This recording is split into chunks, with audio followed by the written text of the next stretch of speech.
ક્રિશા બોલો બેટા. નમસ્કાર.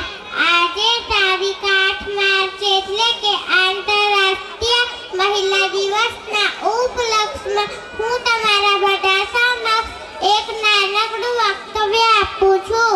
મહિલા દિવસ એટલે કે આપણી માતા, બહેન, દીકરી, પત્ની, વહુને માન સન્માન આપવાનો દિવસ.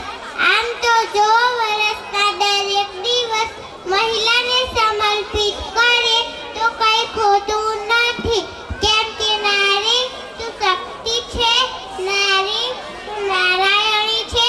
જ્યાં જ્યાં નારીની પૂજા થાય ત્યાં ત્યાં દેવતાનો વાસ થાય. આજની મહિલા એક આધુનિક મહિલા છે.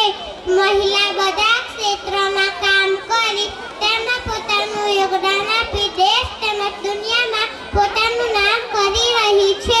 ધન્ય છે આપણી નારીને. દેશ તેમજ દુનિયાની સૌ મહિલાને આંતરરાષ્ટ્રીય મહિલા દિવસની ખૂબ ખૂબ શુભેચ્છાઓ.